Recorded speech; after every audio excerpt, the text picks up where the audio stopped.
যখন ভয়ের গরম নিঃশ্বাস গলা পর্যন্ত পৌঁছে যায়, তখন চোখ ও পিছন ফিরে দেখতে চিৎকার করে ওঠে, দরজা বন্ধ করে দাও, জানালায় তালা লাগিয়ে দাও, মোবাইলের রিংটোন বাজতে দিও না, কারণ এখন শব্দ ভৌতিক দুনিয়া 007 থেকে আসবে। ভ্যানওয়ালা একটা আম গাছের নিচে ভ্যানটা থামিয়ে বলল, স্যার, এসে গেছি। আমি ভুরু কুঁচকে বললাম, এসে গেছিস? কোথায়? কোনো দালান টালান কিছুই তো দেখতে পাচ্ছি না। স্যার, এখান থেকে মিনিট 10 হাঁটলেই তারপর একটা বড় পুকুর পড়বে। ওখানে ডান বাম দুটো রাস্তা আছে, আপনি বাঁদিকের রাস্তা ধরে গেলেই দেখতে পাবেন। আচ্ছা, ঠিক আছে। তোমাদের বাপু এত ভয় আসে কোথা থেকে ভগবানই জানেন, বলে হাসিটা লুকোলাম। ভ্যানওয়ালা অন্তত গভীর স্বরে বলল, স্যার, অমন অভিশপ্ত জায়গায় গেলে মানুষ কেন, সিংহেরও বুক কেঁপে উঠবে। আবারও বলছি, স্যার, যাবেন না ওখানে। আমি হেসে বললাম, না, যেতে তো হবেই। এতই যখন সাবধান করছো, তাহলে আমি সেখানে সাবধানেই থাকব। কিন্তু স্যার, সেখানে তো অতৃপ্ত আত্মার বাস, সাবধানে থাকলেও তার কোনো মূল্য নেই। আমি অত ভূতের ভয় পাই না, বরং ভূত আমাকে ভয় পায়। হে, কমপক্ষে 30টার মতো ভূতের বাড়িতে রাত্রিবাস করেছি। এসব আমার সয়ে গেছে। ঠিক আছে, এখন এসো, আমিও যাই। গোদলির শেষ লগ্ন, এখন ভূতের আনাগোনা শুরু হয়। ভ্যানওয়ালা কোনো উত্তর দিল না, ফ্যালফ্যালভাবে কেমন করে যেন তাকিয়ে রইল। আমি আর অপেক্ষা করলাম না, ভাড়াটা হাতে গুঁজে উল্টো দিকে হাঁটা শুরু করলাম। এখন গোদলির মৃত্যুর সময়। আকাশে ছোট ছোট মেঘের টুকরো দ্রুত সরে যাচ্ছে, সন্ধ্যা একদম ঘনিয়ে এসেছে। এখন সন্ধিক্ষণ, অর্থাৎ এখন বিকেল আর রাত্রির যুক্ত সময়। এই সময়ে ভূত প্রেতরা চলাচল করে। আশেপাশে মরা গাছপালা, শুকনো ডালে কতগুলো কাক আমায় দেখে টাকা করছে। একবার পেছন ফিরে তাকালাম, ভ্যানওয়ালা ভাড়াটা পেয়ে ভালোই কেটে পড়েছে। স্থানীয় লোকজন এই জায়গাটার নাম শুনলেই যেন প্রচণ্ডভাবে কেঁপে ওঠে। এই জায়গাটা তাদের কাছে অপয়া। জায়গাটার নাম কলসগড়। এই কলসগড়ে লোকজন খুব কম থাকে, একটু রুক্ষ পরিবেশ বটে, তবে মনোরম। ব্রিটিশ আমলের সময় এখানে একটা ছোটোখাটো জেলখানা গড়ে উঠেছিল, সেই সাথে গড়ে উঠেছিল ফাঁসির ঘর। এই ফাঁসির ঘরের জন্যই কলসগড় কুখ্যাত। এই কলসগড়ের আশেপাশে কিছু আদিবাসী থাকত, বনের কাঠ কেটে চাষাবাদ করেই তাদের দিন চলত। ইংরেজরা স্বভাবতই সেখানে আধিপত্য কায়েম করে এবং দমন পীড়ন চালায়। তখন পরিবেশ উচ্ছৃঙ্খল হয়ে উঠল, ভীষণ রকম উচ্ছৃঙ্খল। সেই সময় আদিবাসী আর স্থানীয়রা দেশীয় ছোটোখাটো বিদ্রোহ আর হত্যাকাণ্ড করলে তাদের ধরে বিচার কিংবা বিনা বিচারে ফাঁসি দেওয়া হয়েছিল। এর কিছুদিন পর থেকে হঠাৎ ওখানে অশরীরী আনাগোনা শুরু হয়।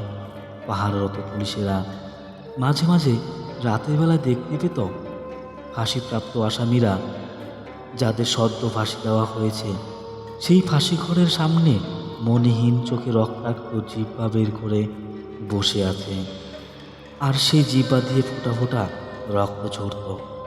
এমনকি যারা জেলে বন্দি থাকতো তারাও দাবি করেছিল রাতের বেলায় সবাই যখন ঘুমায় তখন নাকি কারা যেন মুখে কালো কাপড় বাঁধা অবস্থায় নিঃশব্দে হেঁটে বেড়ায়, তার কিছুক্ষণ পর উধাও হয়ে যায়।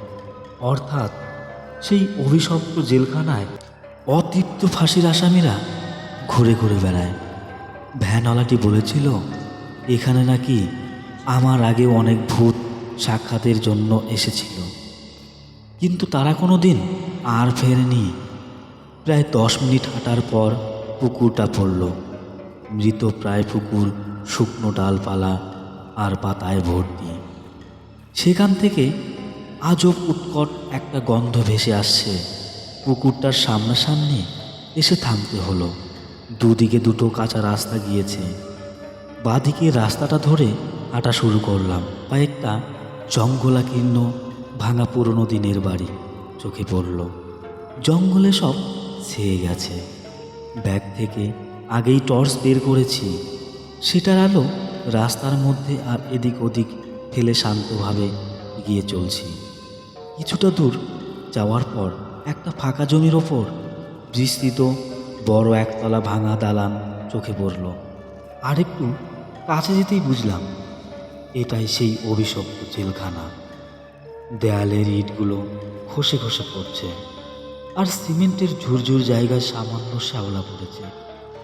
হঠাৎ এই জনমানবহীন স্থান থেকে একটা আষ্টে গন্ধ ভেসে এলো।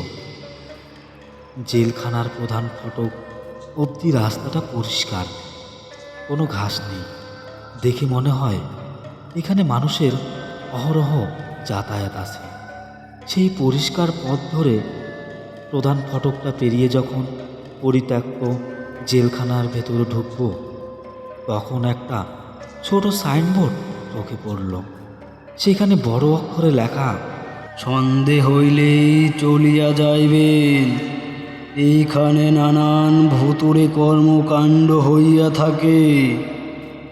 আপনার কিছু হইলে আমরা তাহার দায়ভার গ্রহণ করিব না, তাই সাবধান। সাইনবোর্ডের নিচে প্রশাসনের নাম লেখা। আমি সেটাকে গ্রাহ্য করলাম না। টর্চের আলোটাকে সম্বল করে অন্ধকার পরিত্যক্ত ভুতুড়ে জেলখানায় প্রবেশ করলাম। ভেতরে ঢুকতেই বুঝলাম জায়গাটা ধুলোবালিতে পূর্ণ হয়ে গেছে। আমার টর্চের আলোতে বুঝতে পারছি ধুলো ঝাঁকে ঝাঁকে ঘুরপাক খাচ্ছে। আমার জুতোর ঠক ঠক শব্দ বারবার যেন প্রতিধ্বনিত হচ্ছিল। আস্তে আস্তে সামনের দিকে এগিয়ে গেলাম। কিছুটা তফাতে মেঝেতে ভাঙা টেবিলে আর চেয়ার পড়ে আছে। কতগুলো আরশোলা মোড়ে শুকিয়ে চিত হয়ে পড়ে আছে। এখানে জেল কক্ষগুলো গায়ে গায়ে লাগানো। লোহার গারদগুলো মোর্চের আক্রমণে অশক্ত হয়ে গেছে। গারদের একটা দণ্ড ধরে টান দিতেই সশব্দে ভেঙে সেটা আমার হাতে চলে এলো। একদম ভুতুড়ে পরিবেশ। চারপাশ কেমন খাঁ খাঁ করছে। যতই ভেতরে এগোচ্ছি ততই যেন অন্ধকার আরও ঘিরে ধরেছে।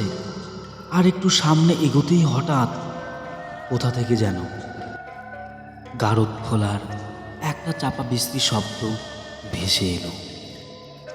আতঙ্কে চমকে পাশে তাকালাম, কিন্তু সব স্বাভাবিক। ভাবলাম হয়তো এমনি এমনি শব্দ হয়েছে। ব্যাগ থেকে একটা লম্বা চৌকোনো যন্ত্র বের করলাম। এই যন্ত্রটা অশরীরী উপস্থিতি জানান দেয়। প্রত্যেকটা ভৌতিক অভিযানে সে আমার সব সময়ের সঙ্গী। সেটাকে বের করে যখন চালু করলাম, তখন আমার কপাল বেয়ে ঘাম ঝরল। দেখলাম তার তীর চিহ্নটা লাল সবুজ সব বাতি ছাড়িয়ে শেষ প্রান্তে এসে কাঁপছে। এমনভাবে কাঁপছে যেন এখনই ভেঙেই পড়বে। অর্থাৎ আমার আশেপাশে এখন প্রেতাত্মা বিদ্যমান। বারবার মনে হচ্ছিল আমার পেছনে কে যেন দাঁড়িয়ে আছে। তার শ্বাস আমার ঘাড়ে এসে ঠেকছে। সে এখন বুঝি আমাকে ঝাঁপড়ে ধরল। পেছন ঘুরিয়ে আবার টর্চ মেরে দেখলাম একটা ভ্যাপসা গরম হাওয়া আমার সাথে সংঘর্ষ বাঁধিয়ে চলে গেল। আর সেই সাথে একটা তীব্র সুগন্ধযুক্ত উৎকট গন্ধ নাকে এসে জাপটা দিল। গন্ধটা কেমন যেন নেশার মতো, যেন সব কেমন অবশ হয়ে আসছে, সব কিছু অস্পষ্ট দেখছি, অন্ধকার হয়ে আসছে চোখ দুটো। ধুলোয় ভর্তি মেঝেতে ধূপ করে বসে পড়লাম। মাথাটা হঠাৎ ভীষণ ঝিমঝিম করছে, চোখের পাতা এক হয়ে আসছে, টর্চটা হাত থেকে ছিটকে পড়ল। তন্দ্রাচ্ছন্ন অবস্থায় ফিসফিস করা কণ্ঠস্বর শুনতে পেলাম। আমার মনের মধ্যে শুনতে পেলাম কে যেন বলছে, এসো, এসো, আমাদের সাথে এসো, এসো। কোনো অতৃপ্ত আত্মা কি আমায় ভর করলো? কথাটা ভাবার পরপরই যেন সম্পূর্ণ নির্দেশ হয়ে পড়লাম। কারোর বুক ফাটা আর্তনাদে যেন জ্ঞান ফিরে পেলাম। ধর্মর করে উঠে বসলাম। পাশের টর্চটা পড়ে রয়েছে, তাড়াতাড়ি সেটাকে তুলে নিলাম। গলার মধ্যে একটা তীব্র ব্যথা অনুভূত হচ্ছে। ঢোক গিলতে গিয়ে ব্যথায় প্রায় চেঁচিয়ে উঠলাম, ওরে বাবা, কি ব্যথা! উফ! হাতে ভর দিয়ে কোনো মতে উঠে দাঁড়ালাম। অলক্ষণে গন্ধের প্রভাবটা এখনো নাক থেকে যায়নি। কি অসহ্য! সেই বুক ফাটা আর্তনাদ আবার শুনলাম, তবে সেটা চাপা। বুঝলাম এর উৎসটা ফাঁসির ঘর থেকে এসেছে। বুকটা ভীষণভাবে ধক ধক করছে। বুকে হাত না দিয়েও তা টের পাচ্ছি। এই জেলখানার পেছনের এক অংশ ভেঙে পড়েছে। সে ধ্বংসস্তূপ ছোট ঢিবির মতো উঁচু হয়ে রয়েছে। ওই ধ্বংসস্তূপের পাশেই ফাঁসির ঘর।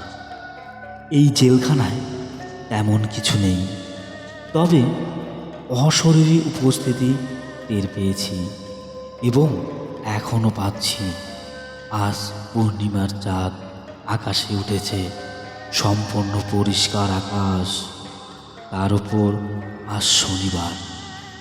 টর্চের আলোটা মাঝে মাঝে যেন কমে যাচ্ছে। ঢিবিটার কাছে আসতেই হঠাৎ মনে হলো আমার পাশ দিয়ে বিদ্যুৎ বেগে কেউ যেন হেঁটে গিয়েছে। কিছু ফিসফিস করে আওয়াজ শুনলাম। আবার গারদ খোলার সেই চাপা বৃষ্টি শব্দটা হলো। পেছন ফিরে আবার টর্চ মারলাম। দেখি একটা কালো বেড়াল আমার দিকে চেয়ে রয়েছে স্থির হয়ে বসে, একটু গড় গড় আওয়াজ করে।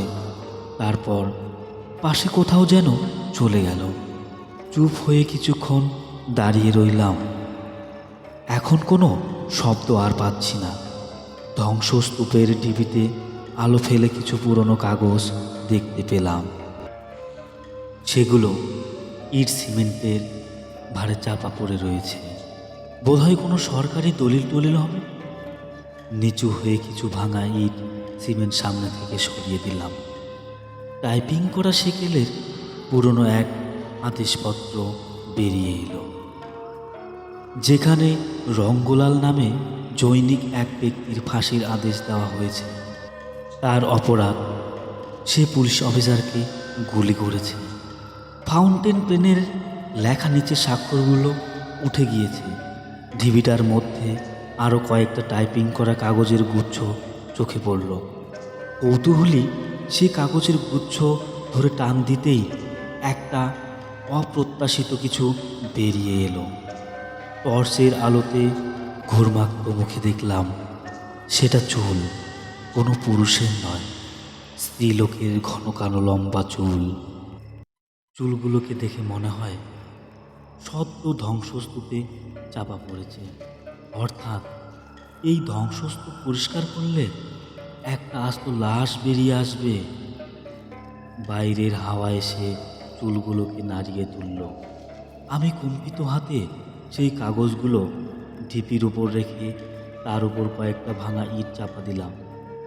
এই ধ্বংসস্তূপের ঢিপিটা আসলে একটা কবরে পরিণত হয়েছে। এমন নিঃশঙ্ক ধ্বংসস্তূপের মধ্যে যে কারোর লাশ রয়েছে কল্পনাই করা যায় না। কিন্তু আশ্চর্যজনকভাবে দেহ পচার কোনো দুর্গন্ধ টের পাচ্ছি না। অনেকবার জোরে জোরে শ্বাস নিলাম, তবুও কোনো গন্ধ পেলাম না।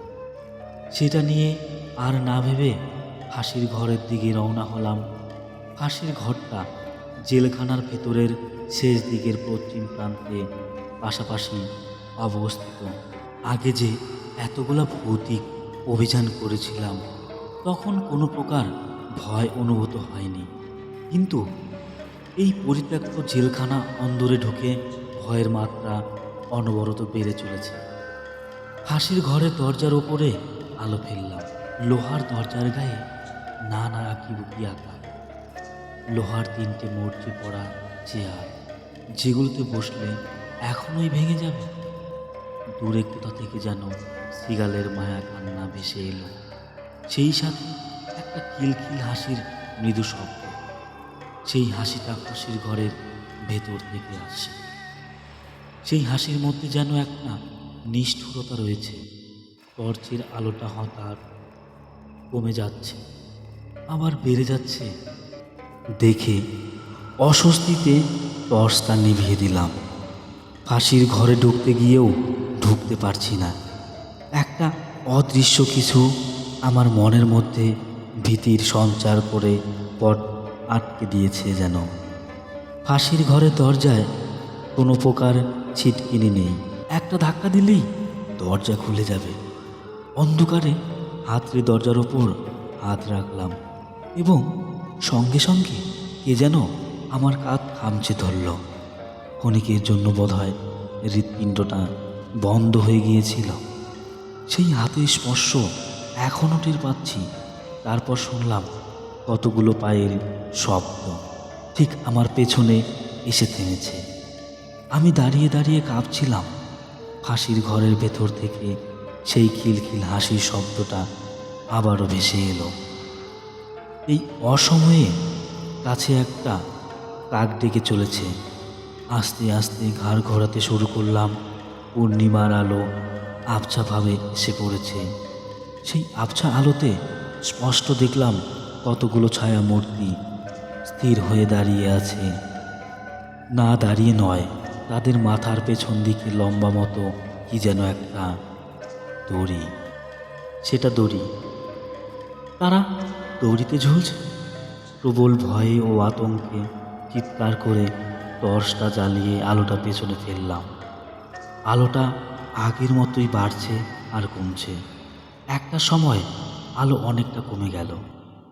কোথায়? আমার পেছনে কেউ নেই তো। কিন্তু পেছনে কেউ না থাকলেও টর্চের আলোতে দেখলাম একটা রক্তমাখা হুইল চেয়ার চাকার জং ধরা আওয়াজ তুলে এদিক থেকে ওদিক আপনা আপনি চলে গেল। আবারও সেই গারদ খোলার শব্দটা হলো।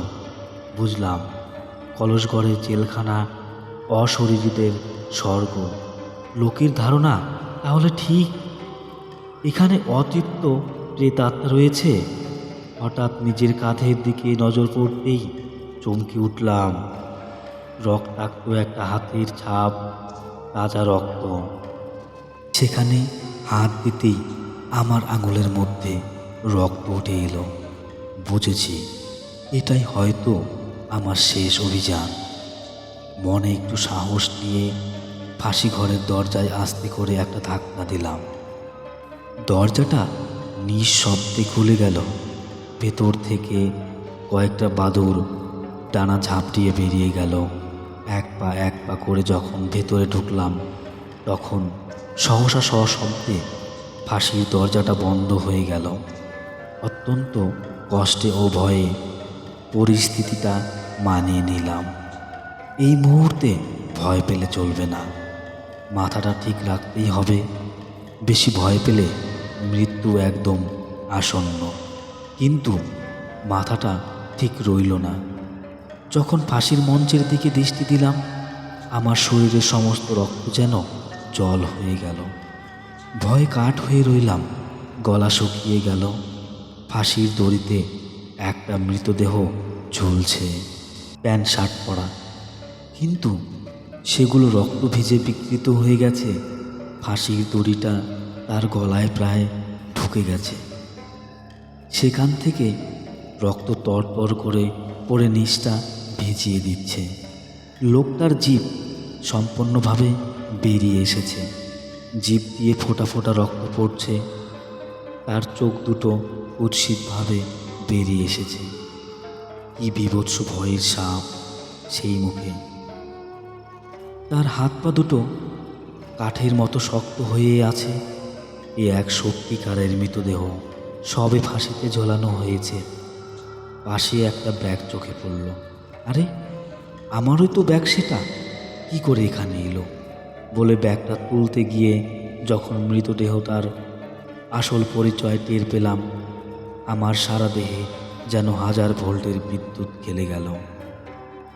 অত্যন্ত ভয়ে আতঙ্কিত হয়ে আবার সেই মুখের দিকে টর্চটা ধরলাম। আর কারো লাশ নয়, এ আমারই লাশ, আমারই মৃতদেহ, আমারই মুখ, কিন্তু ফাঁসিতে বিভৎস হয়ে গেছে। একই প্যান্ট শার্ট পরা, পাশে একটা ভাঙা কাচের টুকরো পড়েছিল। সেটা তুলে নিজেকে দেখতে গিয়ে আবারও ভয়ে শিহরিত হয়ে গেলাম। আমার চোখে কোনো মনি নেই। আমার মৃতদেহটা দেহের ভারে আর দড়ির টানে মাথাটাকে আলাদা করে দিল। মাথাহীন দেহটা নিচে হুমড়ি খেয়ে পড়ল, আর আমার কাটা মাথা গড়িয়ে গড়িয়ে আমার পায়ের কাছে এসে থামল। আরও ভয়ানক ভয়ানক হারিম করা ভূতের গল্প শোনার জন্য আমাদের চ্যানেলটিকে সাবস্ক্রাইব করে পাশের বেল বটনটি অন করে রাখো। তাহলে ভৌতিক দুনিয়া 007-এর সকল ভূতের গল্পগুলি সবার আগে পেয়ে যাবেন। আর হ্যাঁ, কমেন্ট করে জানাতে ভুলবেন না গল্পটি কেমন লেগেছে।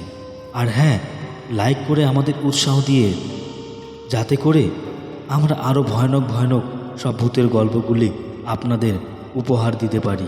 ধন্যবাদ সকলকে।